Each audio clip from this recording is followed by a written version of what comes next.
Olá, meus amigos e minhas amigas. Hoje nós vamos comentar o item 7 do capítulo 1 do Evangelho segundo o Espiritismo. Este item ele encerra uma abordagem feita por Kardec acerca da contribuição do Espiritismo frente à revelação da lei de Deus. Então, este item ele compõe, juntamente com outros 2 itens, um total de 3 itens, o subtítulo O Espiritismo. Então, os itens 5 e 6 nós trabalhamos nos últimos 2 vídeos, restando hoje a gente abordar este item 7.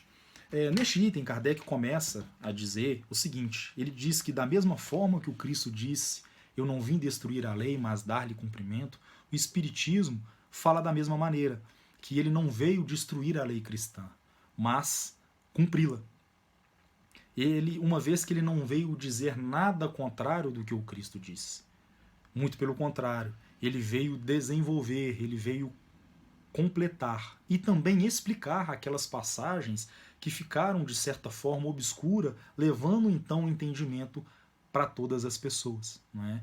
Entendimento este que somente agora poderia ser realmente trazido, porque fazia-se necessário agregar novos conhecimentos, e esses conhecimentos foram agregados pelo Espiritismo, digamos assim.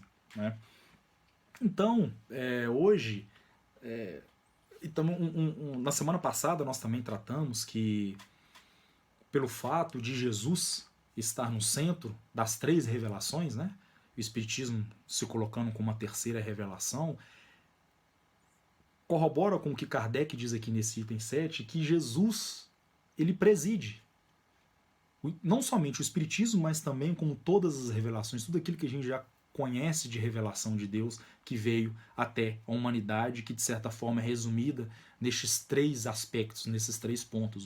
Então, uma vez que Jesus preside tudo, ele não poderia, através do Espiritismo, destruir a sua própria obra. Por isso que nós nunca vamos encontrar absolutamente nada que vá na contramão. Dentro do Espiritismo, nós não vamos encontrar nada dentro do Espiritismo que vá na contramão àquilo que Jesus já nos disse. Hoje, para nos auxiliar na interpretação deste item 7, que embora pareça ser bem objetivo, como Kardec trata, a gente vai utilizar o livro O Espírito da Verdade, inclusive deixar como sugestão de leitura, que esse livro ele veio através de uma parceria dos médiuns Chico Xavier e Valdo Vieira, que diversos espíritos, através desses 2 médiuns, psicografaram mensagens que abordam os itens do Evangelho segundo o Espiritismo. Então, no capítulo 8 dessa obra, que chama A Rigor, André Luiz faz um comentário acerca desse item 7 do qual a gente está estudando hoje. E onde ele traz aqui uma abordagem extremamente interessante disso que Kardec falou, mostrando que o Espiritismo não veio destruir a lei, ou seja, não veio desconstruir o que já tinha se construído, até mesmo dentro do aspecto religioso, mas dá um novo entendimento. Então, André Luiz aqui, ele começa abordando alguns termos muito conhecidos por nós, porém com uma visão espírita. Então seria mais ou menos o que a doutrina espírita, qual seria a visão da doutrina espírita acerca dos termos. Por exemplo, o que seria o Espírito Santo? O que seria o reino de Deus, o céu, o milagre, o mistério, o sobrenatural, o santo, a tentação, o dia de juízo, a salvação, dentro dos conceitos preconizados pelo Espiritismo.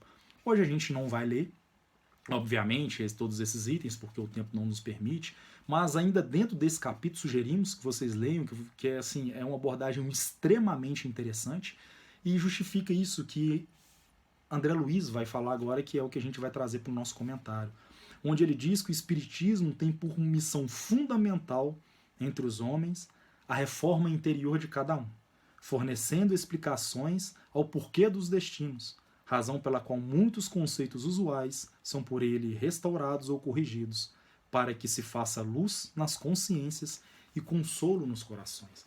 Então, o principal caráter do Espiritismo é promover em nós, nos mostrar a necessidade dessa reforma íntima. Então, o Espiritismo traz para nós novos conceitos que nos auxiliam nessa reforma. Porque vamos lembrar que Jesus nos disse que é cada um segundo as suas obras.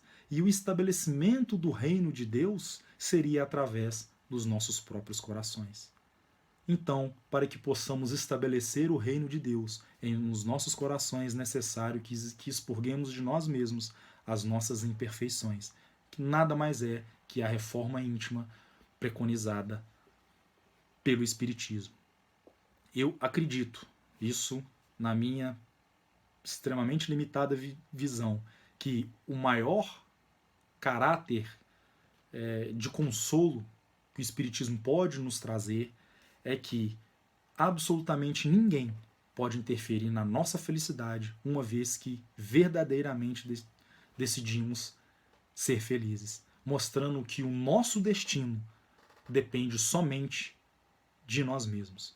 O que o Espiritismo vem nos auxiliar, o que o Espiritismo vem nos ajudar é trazer a verdade até nós, para que possamos trilhar o caminho que nos levará à vida da eterna felicidade, que é personificada pelo próprio Cristo, quando ele nos diz que ele é o caminho, a verdade e a vida, que são basicamente os elementos trabalhados pelo Espiritismo. Um grande abraço e até o próximo vídeo.